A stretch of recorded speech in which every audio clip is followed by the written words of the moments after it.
will shake hands with you in your beds and in your roads. But alhamdulillah, time should be devoted to the worldly affairs and time should be devoted to prayer. He said this thrice, sallallahu ta'ala alayhi wa sallam. So هذه الدرجة، هذه المنزلة صاحبها يشعر بتقصير وتفريط ويسأل الله من فضله راغبا ويستعيذ من عذابه راهبا.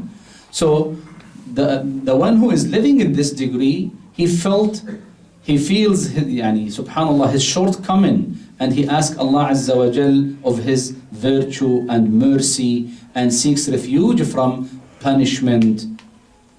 So Nabi sallallahu alayhi wa sallam, if you look at how he applied his salah, as the well-known hadith of Hudayfa, when he prayed with the Prophet sallallahu alayhi wa sallam in optional prayer, Qiyamul Layl, and he started reciting from the Baqarah. I repeated maybe this, one of the lectures here, I mentioned it.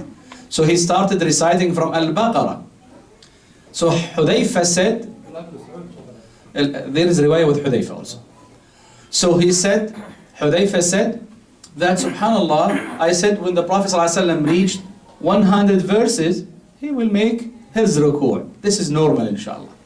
So he ﷺ finished the whole Baqarah.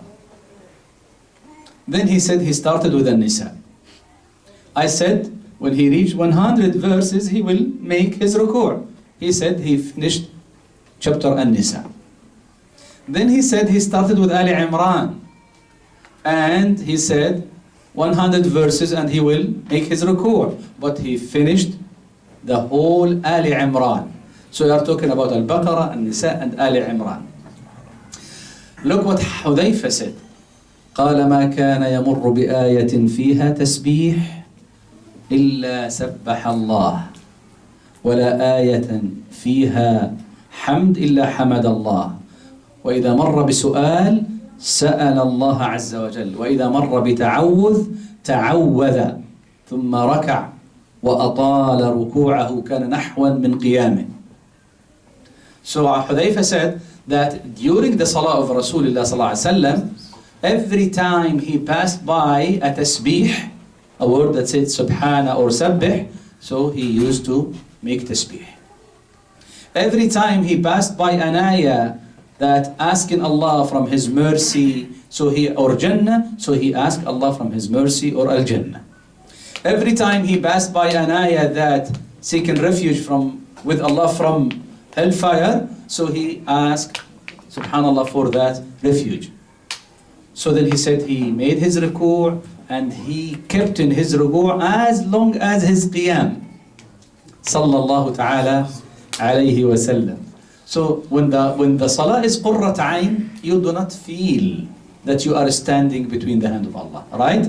When the salah is heavy, can you feel it or you cannot feel it? Of course you will feel it. And if the shaykh just recite a little bit more or longer, so you will have a problem. And you can imagine the voices start behind the shaykh, And subhanallah, some people even, which is not okay, but let me mention that. Sometimes even when the shaykh in the ruku' position and somebody enters from the house of the masjid and he wants to achieve the rak'ah. So he said, So telling the shaykh, keep in ruku' position till I reach inshallah. Or somebody will say, Inna Allah ma'a sabirin. MashaAllah, MashaAllah. So may Allah guide us. And I will give you this example also from Hadith al-Tirmidhi رحمه الله لنتحدث فقط عن أصحاب هذه الدرجة. الترمذي رحمه الله وابن ماجه رحمه الله أخرج من حديث عائشة زوج النبي صلى الله عليه وسلم. سألت عائشة رسول الله قالت يا رسول الله هذه الآية والذين يؤتون ما آتوا وقلوبهم وجلة أنهم إلى ربهم راجعون. قالت عائشة أهم الذين يشربون الخمر ويسرقون؟ هل يتحدث ربنا عن الذين يشربون الخمر ويسرقون؟ قال لا يا ابنة الصديق، وفي رواية لا يا عائشة، ولكنهم الذين يصومون ويصلون ويتصدقون وهم يخافون ألا يقبل منهم أولئك الذين يسارعون في الخيرات وهم لها سابقون. Imam Tirmidhi and Ibn Majah narrated from Aisha, the wife of our Prophet sallallahu alayhi wasallam. She said, I asked the Prophet sallallahu alayhi wasallam regarding this ayah, more or less, and those who give that which they give with their hearts full of fear. Aisha said, aren't they those who drink khamr, wine and steal? So the Prophet sallallahu alayhi wasallam said, no, O daughter of Abu Bakr as-Siddiq, they are those who fast, perform salah, give charity, while they fear that their Lord will not accept it from them. It is these who hasten to do good deeds, and they are the foremost of them. إذن هناك أسباب تزيل الغفلة وتجلب الخشوع في الصلاة. نريد أن نتعرف عليها. We have some means that remove غفلة, carelessness, heedlessness, remove it away and bring خشوع in the salah. These أسباب, the first of these, السبب الأول معرفة الله تعالى بأسمائه وصفاته وألوهيته وربوبيته. فيجب على العبد أن يعلم أن الله تعالى له الأسماء الحسنى والصفات العلى، يثبت لله ما أثبت لنفسه ويثبت لله ما أثبته رسوله من غير تعطيل ولا تحريف ولا تكييف ولا تمثيل، وينفي عنه ما نفاه عن نفسه أو ما نفاه عنه رسوله صلى الله عليه وسلم. So the first reason that helped us to bring al-khushu' to know Allah the Exalted subhanahu wa ta'ala with His names, attributes, divinity, lordship, and the servant must know that Allah Azza wa Jal has great names and beautiful attributes. So our duty as believers, our duty is to affirm what Allah Azza wa Jal has affirmed without negating. If Allah spoke about equality in the Quran, if the Prophet ﷺ spoke about equality in the authentic ahadith, so we have to affirm that equality. We do not make comparison between the qualities of Allah Azza wa Jal and the qualities of His creation. So we believe in the quality as it is, without likening, without negating. Whatever was affirmed from Allah and His Messenger, we will affirm it. Whatever was negated, we will negate it. That's our duty as believers. هذه المعرفة ممكن أن نتحصل عليها عن طريقين. Knowing Allah, we can achieve it by two means. Number one, معرفة إقرار، وهذه يشترك فيها البر والفاجر والمطيع والعاصي. The first way how to increase the knowledge about Allah Azza wa Jal, the first one is knowledge with affirmation. You understand that these ni'ams, whatever you have, it's coming from Allah Azza wa Jal, that He is your creator, provider, the one who gives you life, takes life, gives health. Everything is coming from Him subhanahu wa ta'ala. And subhanallah, even the kafirin, they did not negate that Allah is the creator. Maybe you find some person, which we cannot maybe mention it, that they start negating Allah Azza wa Jal. الطريق الثاني معرفة توجب الحياء منه والمحبة وتعلق القلب والشوق إلى لقائه وخشيته.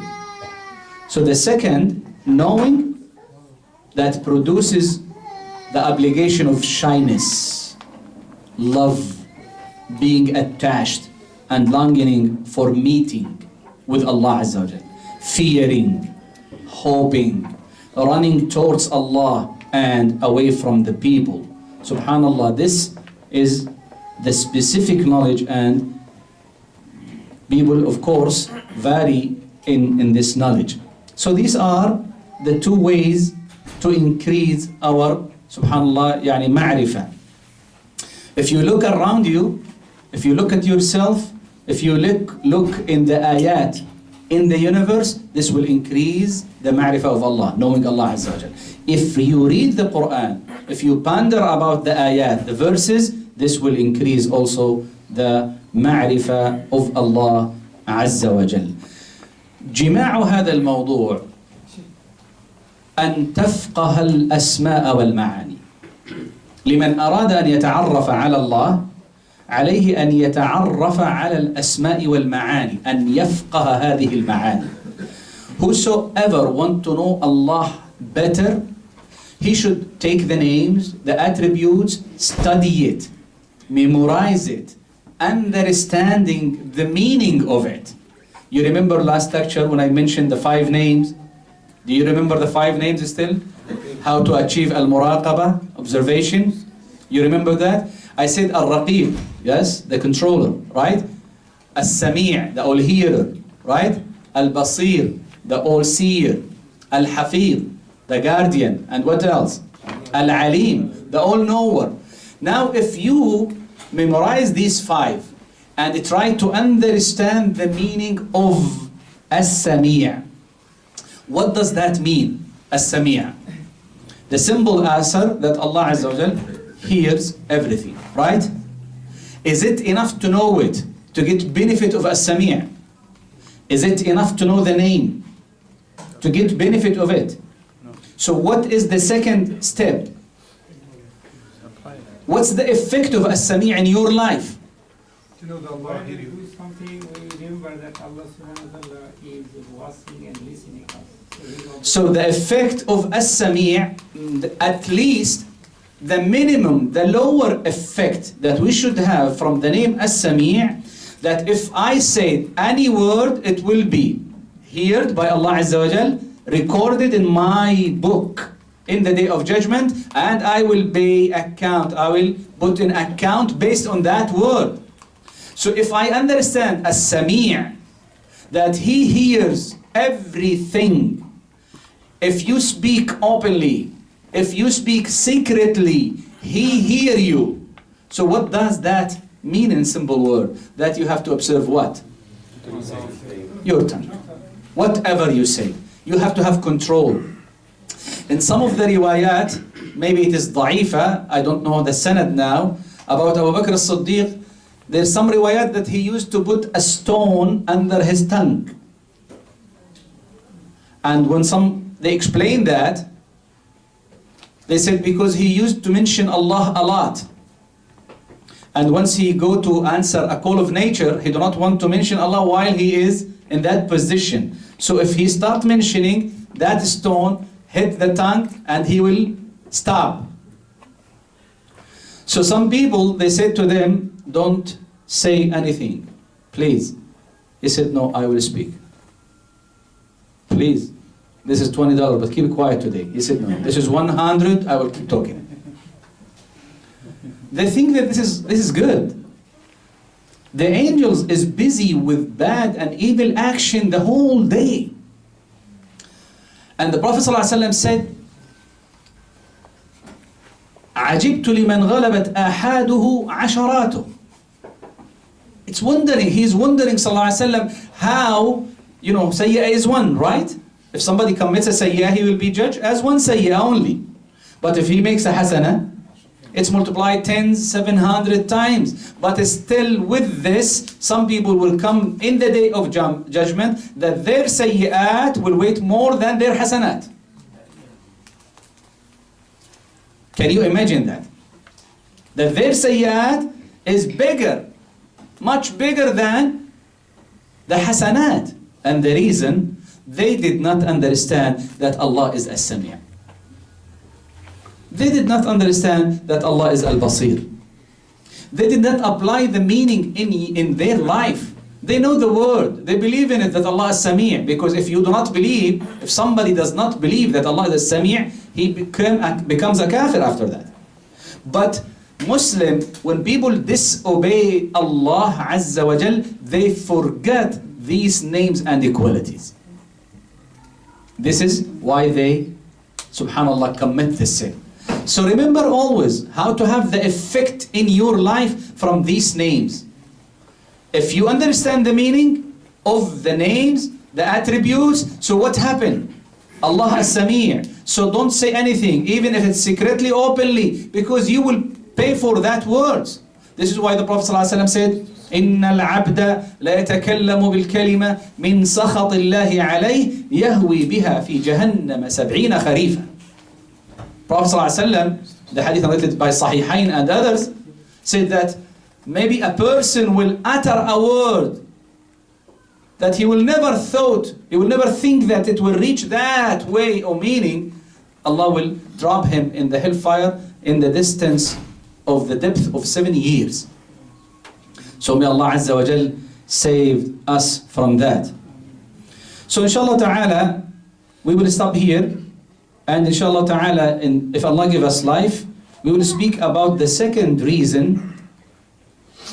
Because we understand the first reason to bring khushu' and remove ghafla, remove carelessness from the heart is to understand, to know more about Allah Azza wa Jal. Is that clear, the first reason? To know more about Allah Azza wa Jal. What's the best way to know more? Reading the Quran, looking around you, looking at yourself. I want just to give you a small example, looking at yourself. Look at your hand. I want you to look at your hand. Every one of you try to put it near to the mouth. Please, try, all of you. Try to take your hand to reach the mouth. Is it easy or difficult? Easy. It is so easy. So imagine if Allah Azza wa Jal did not put this joint here in the elbow. It's just one whole bone. One whole bone. What happened? Can you eat even? Can you feed yourself? So you see the ni'am, this is just simple thing. If you look at yourself, if you look at your heart, this muscle that keep working day and night, because those who go to the gym, you can give them 1 hour max. What happened after 1 hour? You cannot hold it. The muscle, no more, you cannot hold it. So imagine this muscle, the heart keep working 24 hours per 7, per 36, 5 days a year. This is from Allah Azza wa Jal. So, pondering, reflecting, knowing Allah by reading the Quran, by looking around ourselves, by looking in the ayat in ourselves and in the universe will help us by understanding the names, the attributes, memorizing, understanding the meaning, and applying the meaning in our life. We will get benefit from these names, and the ma'rifah of Allah, knowing Allah will be increased inshallah ta'ala in our heart. أسأل الله عز وجل أن يزيد من معرفة الله في قلوبنا ومحبته وخشيته. I ask Allah Azza wa Jal to increase this knowledge about Him in our heart, to give us His love and His fear, to put it in our heart, so to worship Him in the best way. أسأل الله عز وجل to make all of us among those who hear the words and follow the best of it. وصلى الله وسلم وبارك على نبينا محمد وعلى آله وصحبه وسلم والحمد لله رب العالمين. Before the question, inshallah ta'ala, the next Friday, the 31st, next Friday, the 31st, right? Yeah. So inshallah ta'ala, we will have a mini conference. We will have the big hall that we sometimes used to have some fundraising for Masjid al-Nur in it. It's here in the same place. And inshallah we have some mashayikh will come, and we will have a panel of 2 at least, and myself will be 3 inshallah ta'ala. And we will focus about the topic of al-ilm. Al-ilm, the definition, the virtues, and even the manhajiyya of talab al-ilm. How can we seek knowledge? Then the manners of talib al-ilm. What is the manners with himself, with the shaykh, with the ilm that he is seeking. So may Allah Azza wa Jal allowed all of us to be among طلاب العلم. So inshallah ta'ala, the same time, 7:30 in this center here, but it will be in the big hall and we will pray there, Isha also in the same hall. So inshallah ta'ala, it's an invitation for every one of you to be with us in that day, inshallah ta'ala. So if you have any question now, we can take the question, inshallah. Go ahead, Imran. ما طريقة التوبة to, like, for you say people who speak a lot, the things that you've said in the past to people or anything like that. So the question, how can I repent if I said something in the past about people? Well, it depends if what we are saying, if it affects them in a way or another, and we know if we just speak with them that I mention you before a time and it was not, we do not mention you in a khair, so please just forgive me. If he just take it as it is and said, okay, alhamdulillah, this is the best way. But if there is a kind of person, if I approached him and I said, well, I mentioned you, and this will cut more relation or ties between me and him, so scholars said a lot of dua for that person, tawbah for yourself, and a lot of istighfar. And inshallah Allah Azza wa Jal, inshallah by His mercy will clean and delete that sin. Of course, al-ghiba, as beating, as doing any harmful thing to people, this is the time to relieve the self. Before a day comes, day of judgment, la dirham wa la dinar. You cannot pay whatever you did with your money or your wealth. It's hasanat and sayyiat. It's reward. If you say something, He will take from your hasanat. If you say something, harm somebody, He will take again from the hasanat. If the hasanat finished, they will take from their evil action and put on that person. May Allah save us. Go ahead, Ahmed. يا شيخ محمود بالنسبة لأوقات الصلاة بعد شو حديث عن الرسول صلى الله عليه وسلم وأن جبريل عليه السلام كان يعلم الصلاة. هذا صحيح. إن أول يوم صلى في وقت وثاني يوم صلى في وقت ثاني كل هذول وقت الصلاة. ممكن توضح لنا إياها وبنفس الوقت لنفترض أن صلاة الظهر 12:30 ولا 2:30 إذا بصلي الواحد 12:30 و2:30 نفس الأجر ولا كل ما قرب الوقت؟ طيب السؤال أنا I always when the question come in Arabic I speak in Arabic and then translating. So جبريل عليه السلام جاء في اليوم الأول وعلم النبي الصلاة في أول الوقت. جبريل عليه السلام came. The question was the mawaqit, the timing of the salah, prayers. He said, I heard that Jibreel came with it, and I don't know if it's authentic hadith or not, so how come, what's the way that we get that information from? And the second, for example, if Dhuhr is 12:30 up to 3, so if I pray in the beginning of the time or in the middle or the last, is it the same reward or not? This was the question. So regarding the first type, Jibreel came and prayed with the Prophet ﷺ the first day in the beginning of the time. Once the adhan was established or the time enters, so he prayed with him Dhuhr, then Asr, then Maghrib, then Isha, then Fajr. The 5 prayers, of course, in its proper time. It's not combination, the 5, no. Dhuhr in the time of Dhuhr, Asr in the time of Asr, Maghrib in the time of Maghrib. Then the second day, Jibreel came and prayed with the Prophet ﷺ Dhuhr in the last time, in the last permissible time, before Asr meaning. And Asr the same thing, Maghrib in the same time. Maghrib in the same time, the 2 days. He prayed it in the same time after sunset. And Isha in the last time. And Fajr in the last time before sunrise. Then he said, this is the mawaqit. هذه مواقيت الصلاة لك ولأمتك. These are the mawaqit. Table time of praying for you and your ummah. Now the second question, if Dhuhr comes 12:30 and the Jama'ah is established after 20 minutes or 30 minutes, is the reward the same if I prayed before Asr or delay a little bit? No, it's not the same. Allah Azza wa Jal, as our Prophet ﷺ mentioned the hadith of Sahihain, حديث عبد الله بن مسعود قال سئل رسول الله سألت رسول الله أي العمل أحب إلى الله فقال الصلاة على وقتها. He said, I asked the Prophet ﷺ about what is the most beloved actions to Allah. He said, Salah in its proper time. And ulama divided as-salah, the time of salah, in three. They said the first one, waqt istihbab.